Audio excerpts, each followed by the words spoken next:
Welcome to Vegas Circle with Paki Chris, and today joining the circle with us at Bottega Exchange, we're excited to have Managing Director of Chicken Shack LLC, Mr. Jonathan Vitt. So just to give you a quick background of him, they started this business in 2005, and they've got 15 stores in 5 states, from Nevada to California, Colorado, Washington, and also in Oregon. What's really powerful is they got 7 stores in Las Vegas, so excited to have you in the circle. Thank you. Yeah, welcome Good to down. be here. Good to be here. Yes. So we were talking offline, just real quick. He's from Kansas, so he's in there talking crazy about the Super That's Bowl. it. So Well, I have to say Missouri because Missouri. unlike President Trump, who somebody said congratulations to everyone in Kansas City, Kansas. They're in Missouri. So, There you go. And So the good- Royals as well. So. That's good stuff. So pumped, man, starting your week off Right, with that's winning it. the Super Bowl. So that's That's great. it. And then when did you move to Vegas? I came out here in '89. Oh, so you've been here for a 30 while. years. Yeah, I've been here 30 Oh, years. yes. It's home, almost Yeah, home pretty now much, for you. Pretty Yeah. much, yeah. We were talking a little bit about being a chef, but you got wide range of background Well, from business. I really didn't come out of the chef way. I kind of went through the bar business and things like that. You know, working bar manager things. I moved from St. Louis to California and started bartending at Laguna Niguel TGI Fridays, which at the time was the busiest Fridays in the country. Yeah. And that was about the time when Cocktail was out. You know, Tom Cruise, they're Oh, spinning yeah. bottles and doing all the rest of that stuff. So the Fridays bartenders taught he and Brian Brown how to do that. So that was the novelty in those days, you know. So that was the busiest beautiful store in time, the country too. down there in Southern California. Yeah, it was great. And then later I moved to John Wayne Airport when they redid the Oh, in Irvine, yeah. Yeah, and it's Orange County Airport now. Yeah, but, yeah. But bartending there, working bar manager there, and I had some friends from Fridays. I had a roommate of mine that was always had free flights to make the story a little shorter. But you know, I go to work at 6 o'clock in the morning, and at noon, you know, I get done at 12:30. At noon, he's calling me on the phone. Shorts, polo, Vegas. You in or you out? So it's, you know, it's the unmarried fun time. You know, Yeah, not of that I'm not married 25 years. So Yeah, having a lot you of better fun set right that now. up. I mean, Get those back in tackled. the days you could do whatever you want. So it was literally Yeah. I'd clock out and get on a plane and fly to Vegas. And I said, you know, I'm gonna move there, man. So just came here and just been here.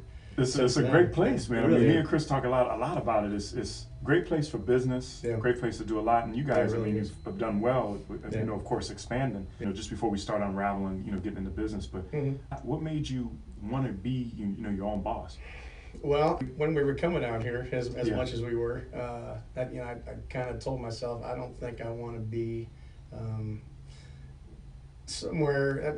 I've always had an entrepreneurial spirit, I think, you know, to make my own way kind of thing. Sure. So it's, I think we're pre-millennial and X and Y and whatever the generations are right now. Yeah, no, we're I can't even finding keep track. we find that nobody wants to work for the man, so to speak, anymore. Yeah. Everybody wants their own business. I kind of always had that drive to do that. So, you know, I didn't want to I was bartending at the time, and I'm like, this can't last forever, and you know, things like that. So where do I want to be when I'm 50? So you know, at that time, I got a job at Lone Star Steakhouse. We kind of transitioned into that. So they were at Flamingo and Maryland Parkway down by UNLV. So this was their showcase store for overseas investors. So they were, at the time, they were the best small business in America from '93 to '96. Really? So I took a job I went from, you know, making, as people are familiar with here, $500 to $700 a day in cash, bartending, to $18,000 a year, which was, I think, was $672 every 2 weeks. Yeah. Wow. So That's like a valet. Yeah, yeah, what happened pretty to the much. valet. Yeah, Yeah, right, yeah. right. So just started with them, and I took the I guess about an 8 to 10 week training program. So they ultimately gave me a store in Lincoln, Nebraska. So I was the first hourly guy to be promoted to a general manager for them. Most of these guys had, you know, they were 30 to 50 years old and had a lot of restaurant experience. Wow. But their culture was kind of like the one-minute manager culture, where, you know, like a do-it-now mentality. You're only as good as your last day at work, you know, things like that. I could rattle off 100 of those. My wife's so tired of hearing it for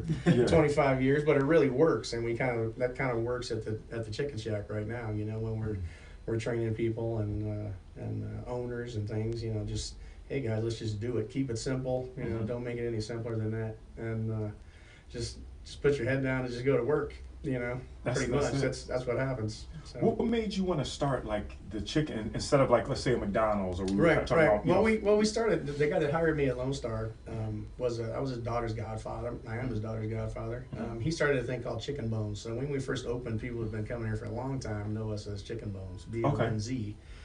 So that was kind of a one of those lessons, don't go into business with friends and family. So that kind of went south. So what we did after about 2 or 3 years was change the name to the Chicken Shack, and just kind of, one of the things from Lone Star was no one of us is, the wisdom's in the group. No one of us is smarter than all of us. So let's not try to fool the customer. Let's always do fresh chicken, fresh fingers, fresh chicken wings, things like that. So.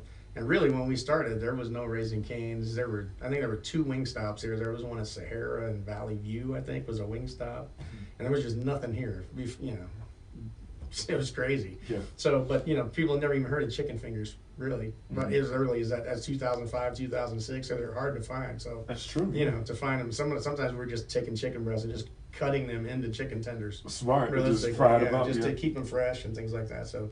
It's always been like that. We've got the season profile that we have as far as the seasoning that we use and things like that. But it really comes down to fresh chicken and just larger wings.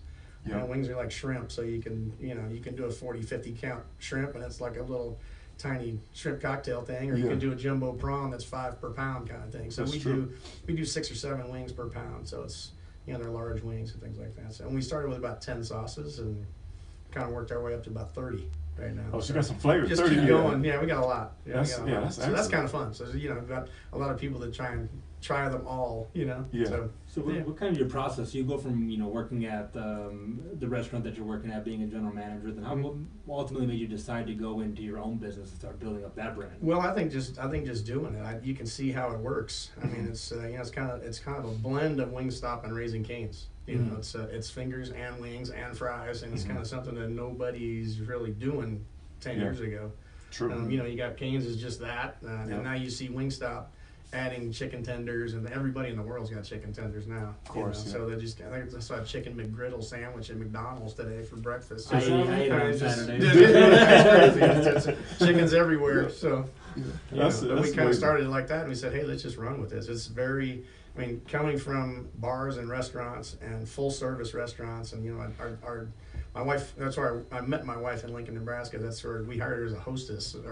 She's 10 years younger than I am, so we've been married 25 years now. But it's full service like that. We had minimum staffing levels where 150, 160 people, things like that. You're just in control of everything, and let's just make something simple. This is just simple, and most of the people that have started, and they're really great stories behind the stores that we've opened so far. People that we only have one person here that's a multi-unit operator that owns a dozen other franchise restaurants. It's one brand, but no one else had any experience whatsoever. So it's very easy to train people and. Because you have 7 of them in Vegas, so what size of town? I know the one in Henderson. We got we're started in Henderson. We got one in Boulder City. Okay. And then we're out at Lake Mead and Boulder Highway going to Lake Las Vegas. Okay, smart. And we've got one in Valley Verde in 215. Okay. St. Rose and Spencer, a little bit down the street from the new Raiders facility. Smart area. It's good traffic area. Growing like crazy over there. Yeah. And then we're at Blue Diamond. That we just opened right on Blue Diamond right here, going west between Decatur and. You following real estate? Next, but, you definitely following real estate. And we go to Chopping Rainbow over here too. So. Oh, you want to Chopping Rainbow? Yeah, okay, excellent. And we've got somebody looking at to do some multi-units up in the northwest already. So Centennial, it's booming up there too. All that, up by Aliante, things like that. So we should get at least 2 or 3 more going this year. That's excellent, man. In Vegas. How do you decide to go from having your standalone shop that's performing well to all of a sudden making a decision that you want to turn into a franchise and kind of give your sauce to someone else? I think it's fun. I strive to make other people successful. I think. Yeah. I think that's kind of what it is. It's the drive to do that. And is it hard to make that transition? Because it seems like a lot of back-end legal work. And yeah, well, there is a lot of that, but that's pretty minimal. That's not too crazy. Yeah. But the risk, it's not really that much of a high risk. I know we were talking offline about how much other franchises cost. Right. But it seems like the risk of opening a chicken shack, the return would be right. Well, it is reasonable. Most of the stores are inline stores. So they're in a shopping center as opposed to a freestanding or something. We're gonna look at probably drive-throughs as we grow probably. We've got a good per unit average right now, above the normal. But that drive-through is what drives all that. People just don't want to get out of their cars anymore. They don't want to come inside and get something. So it's kind of a struggle. That's kind of one of my struggles is wanting to keep at a destination location so that people get out of their cars, come in, get it hot, don't get it swinging off the back of a moped from Postmates or something. You know, and I just it's crazy to me. It's so funny you talk because but it's just consistency. It tastes different too when you're not eating there versus getting it to take to take out. And do you find that like Uber Eats and all these different companies, it's just unbelievable how I think it's crazy how they can just charge you 20% to deliver your food for you. That's the scary. That's the scary thing. The restaurant business is tough. It is tough. And I don't know what the stat is, but they say 75-80% fail in the first 2 years or something like that. So so you have to. If you don't know anything about that, it's like Groupon was a few years ago. Fair enough. Buy one get one. All of a sudden, all the only people come when they get to buy one get one, and your food cost goes doubles, and it's coupon driven. So it's Lone Star never did that either. So I kind of bring that with me too. We didn't do a lot of coupons and percentages off and things like that, not to get away from the delivery, but delivery is another challenge too. You want it to get to people the way they would get it in the restaurant. That's tough. That's tough for everybody. So do you currently participate in those type of programs? There's some of the stores here do it. I'm so stubborn. I just won't do it in my store. It's tough. Me, I eat out quite a bit, but most of it's either if they have a drive-through or deliver. Those are kind of my options. Other than that, I don't really sit down very often. Not a lot of fast casual spots. It's those two things, and that's pretty much it. But that's one of the things we're looking at, in the future too. And the more stores you have, that's kind of where we are right now. As far as volume and supply chain, those are the things that I do now. Really, you want to keep the product consistent and go with one service provider as far as the food and things like that.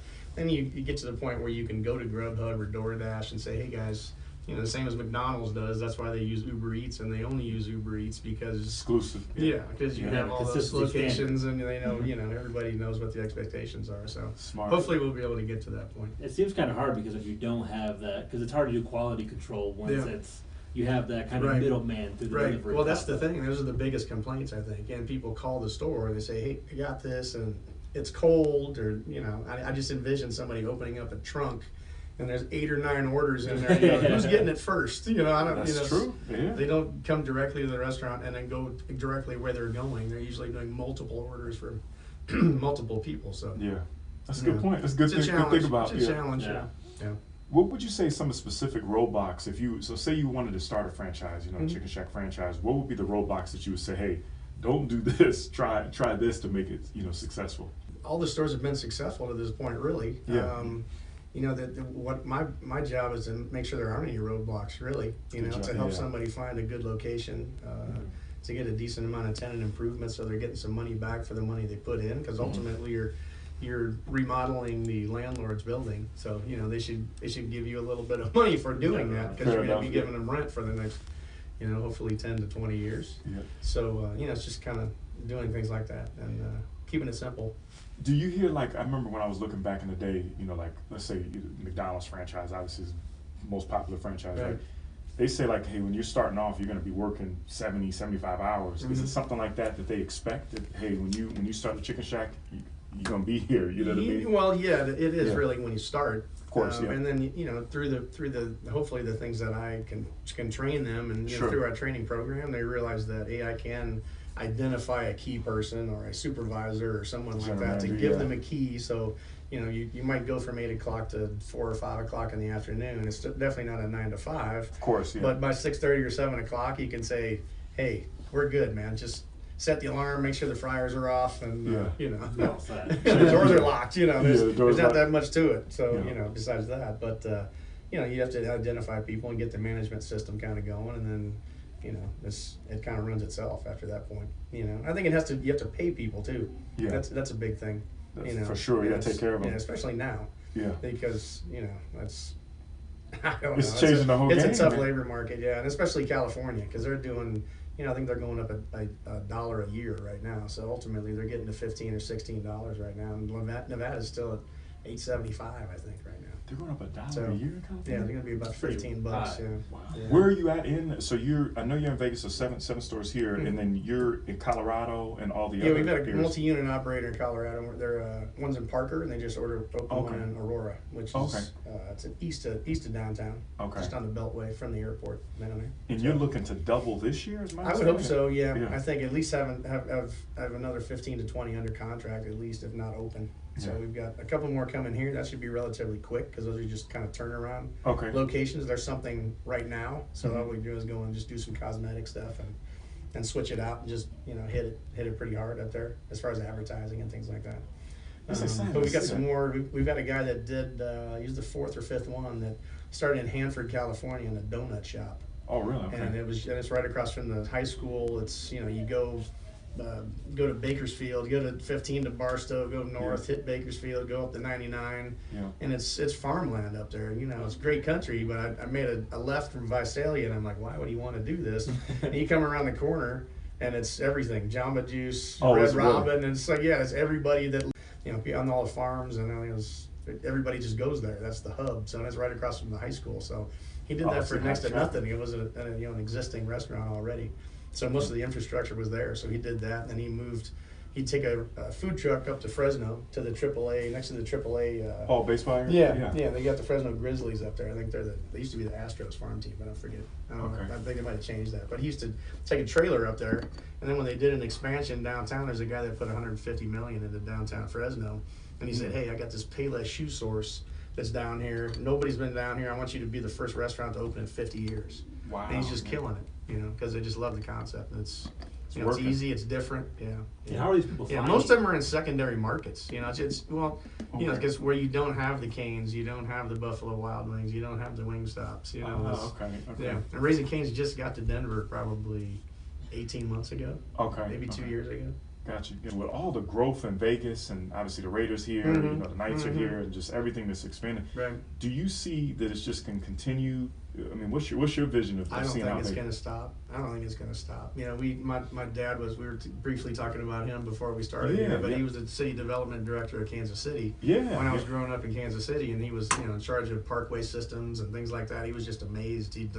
My mom and dad got a place in Summerlin, and he was like, up in town center in Alta up there, and 45 days, there's a big parkway system with palm trees. He's like, just amazed. Like, you go to Kansas City right now, and it's like nothing changed. The streets just look a lot smaller, Yeah, you drive every day, something changes. Yeah, Las Vegas has grown, like any other major metropolitan city. In 30 years, it's probably 100 years worth of another city of growth. It's just amazing. It really is. You can't. They do it so fast too. You see the way they built that Raider Stadium it's just crazy. It's so crazy. But I think they're going out towards, we've seen kind of hints of going towards state line. I think that's where everybody's going to go next too. I think we've gone far enough up here to the north.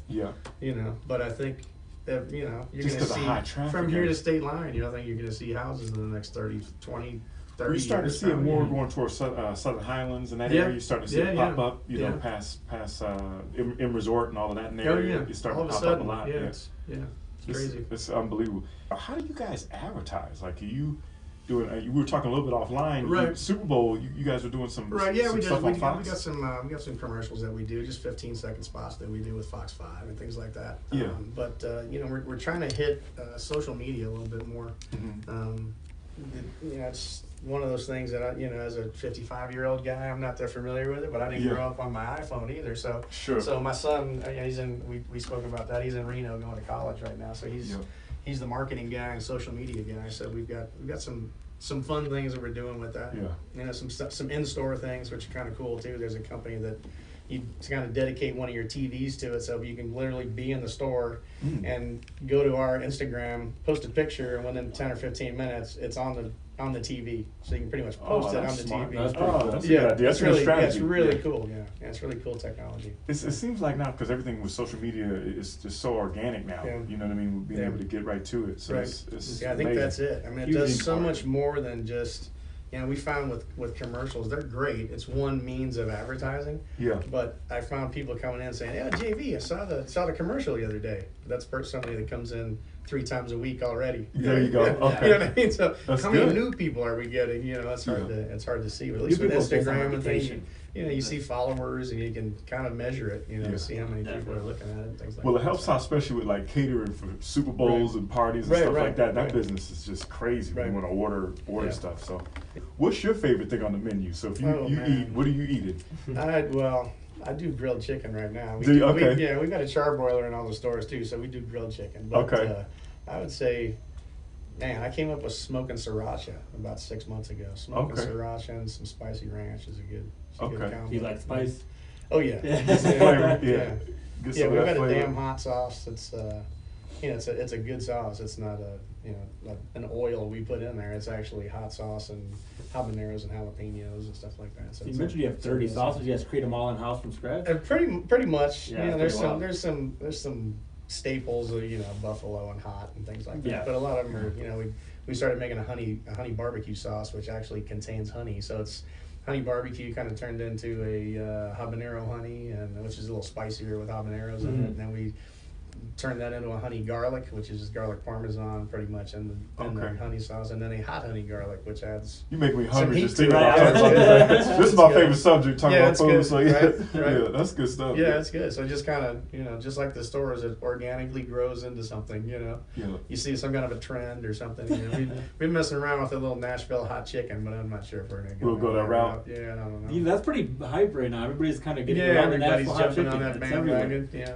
I'm not familiar with Nashville. What is this? Super spicy? It's not super spicy. It just has I guess like more of a honey kick to a spice. Yeah, a little bit. Yeah. I love what you say, because you say this. Your vibe is a mom and pop vibe outside, but a well-oiled machine behind the scenes. That's it. I love that. That's it. So that's a good part to be in business with. So that's great. That's great. Lone Star was that. That was Lone Star. They were the best small business in America. They were netting 23% net when Outback was doing 8 or 9%. Oh, wow. So they kind of did a little bit of the same thing we've done before. Right? No, it was all word of mouth. Yeah, pretty traffic. Pretty much. And they went into the secondary markets kind of like we've done as well to this point. Where there was nothing else.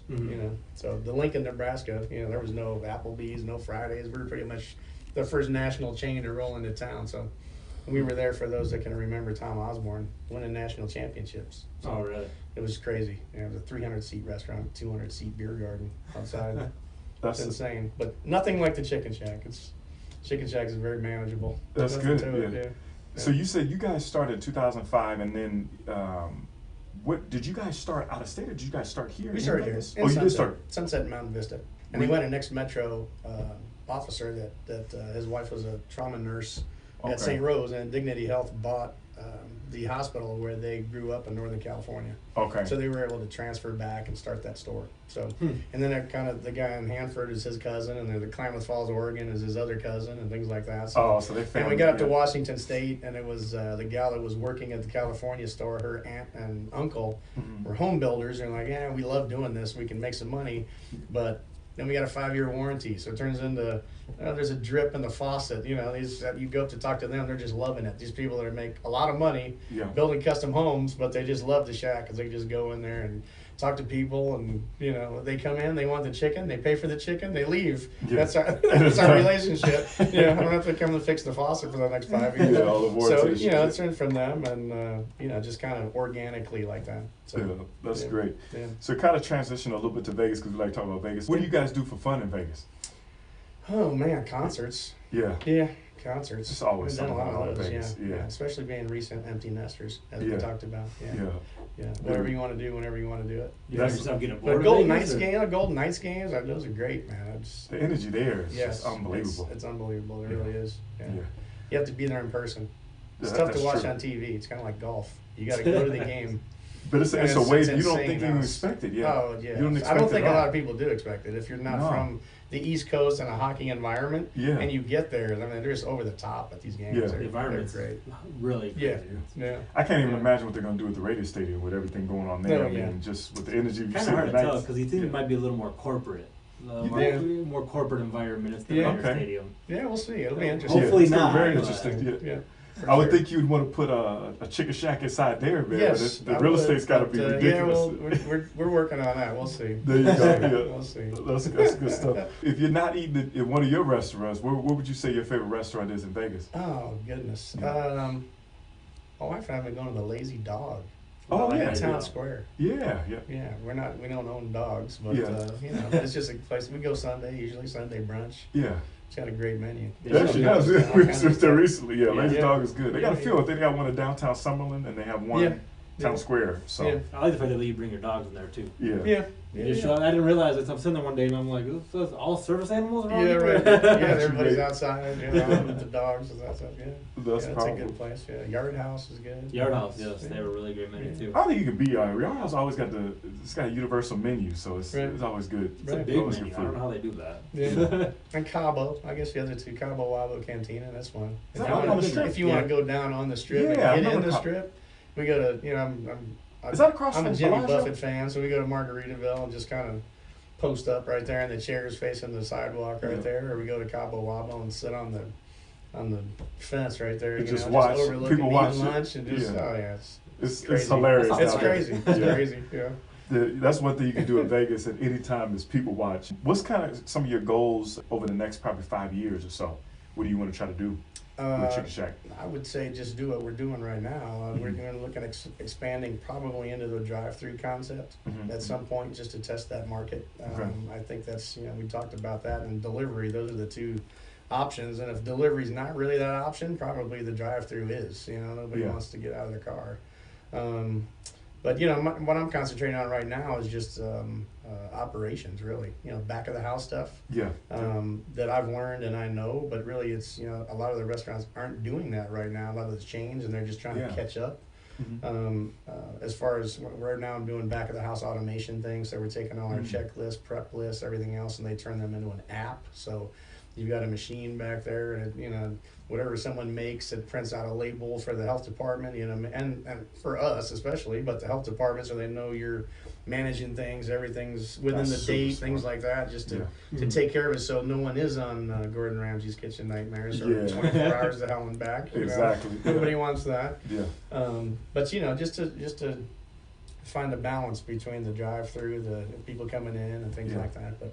A lot of the behind-the-scenes stuff, computer stuff is amazing anymore as far as running restaurants. And you really need to with costs and things like that, and especially with our business because it's a commodity industry. Chicken is fresh chicken. If you get frozen stuff and you're doing wingdings and little boneless wings and stuff like that, it's just what it is. But with fresh chicken, it's always it's always deviating in the market, up and down, things like that. That's awesome. Wings are expensive right now, supply and demand. Everybody's eating wings. How many billions of wings did everybody eat yesterday? Yeah, right. I can't even imagine. Yeah, it's a staggering. Were you guys a zoo? Were you guys a zoo at Super Bowl? What's that? Were you guys a zoo at Super Bowl? It was, it's busy. Yeah, all the stores are busy. Yeah. That's a good day. It's the busiest weekend of the year, really. Yeah. So, if my eyes are bloodshot a little bit. The Visine has been a long 72 hours. But, that's all right. Yeah. That's good stuff, man. So one of the last things I wanted to ask you, so you're partnered with your wife on the business too, right? So she's managing with you. That's great, man. That's good stuff. So exciting, man. You guys got a great future, man. You're gonna be doubling. That's gonna be really good, man. So where can people find you guys at? So can you shout out like your social medias and stuff? We're at My Chicken Shack LV. Okay. That's Instagram and Facebook. Okay. And then we're at mychickenshack.com is our website. Yeah, you guys gotta check them out, man. If you guys need to order anything, they got a great menu. So it's awesome. mychickenshack.com. Yeah. And if you want to get a franchise, they can also There's a link in there. on there. You can go on there and fill out a page, and it goes right into something else I'm doing, which is franchise software. So it goes right into my software. So everybody stays connected pretty much from the first time I contact someone until they open a Chicken Shack, don't open a Chicken Shack, or run one for the next 20 years. We can see the whole life cycle of that business. Smart, very smart. And it's all worked into that. There's a lot of technology out there. That's what I'm working on right now, because as you get more stores, you have to keep up with that and come through with what you're promising people to be successful and make money, and definitely. That's the goal. At the end of the day, we're not working because we're just love it so much. No. We're there for the money. Yeah, for sure. So that's good stuff, man. It's excited to be able to see, especially with you. And one other thing, you're opening up. Is there 2 stores in construction right now? There's 2 in Northern California. Oh no, I'm sorry, I missed that. And there's a couple here. There are a couple here. Oh, there is a couple here. Okay, where those be at? They're gonna be up by Aliante. Oh, you did say. I'm sorry. Craig Road, North Las Vegas, Aliante, off the 215 Decatur. Awesome. Okay. Up there, getting that going. Good People stuff. have been asking us for that for years, so it's just a matter of finding someone to do it. So I think we found the right guy. So, yeah. Great, man. Well, we appreciate you hanging out with us, man. Yeah, that's great. Give us some wisdom. Yeah. So it's I need to go get some chicken, man. Right? For sure. I should have brought some, but we wouldn't have been able to do it. No, I wouldn't be able to get it out, man. I was asleep over here.